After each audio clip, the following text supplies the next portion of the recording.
Louie, kumusta na so far yung preparation sa season? Sa ngayon naman, maayos yung preparation namin. Pero hindi pa 100%, still preparing pa rin kami for this season.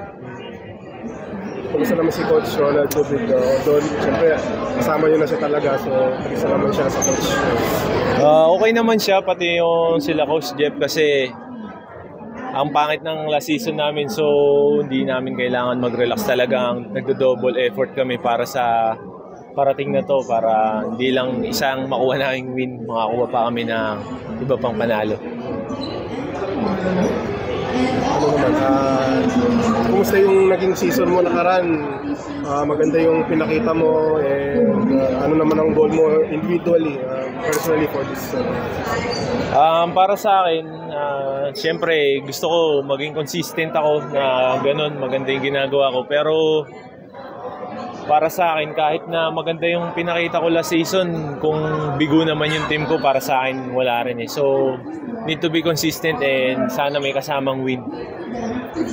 Louie, nagkaroon ng uncertainty kasi sa team nyo eh. So, tapos bumalik na sabi naman, nag-stay kayo. Kumusta naman yung naging nangyari nga? Ano ba yung naramdaman nyo nung medyo delikado yung sagay ng team? At ano naman yung naging reaction nung nakabalik kayo?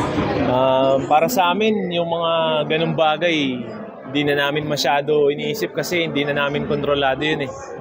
So, kahit na sabi ko sa mga kasama ko, we stay ready lang. Kahit anong mangyari mga pare, sabi ko, stay ready. Kasi yung kontrolado lang natin, yung sarili natin. So, yung hindi natin kontrolado, huwag na natin masyadong intindihin.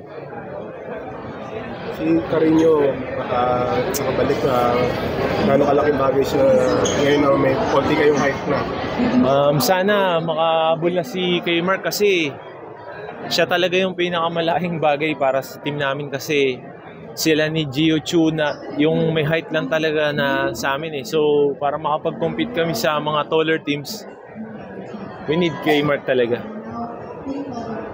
Louie, ini-embrace mo na ba yung goal mo na ikaw na yung magiging go-to guy ng Terra Firma this season?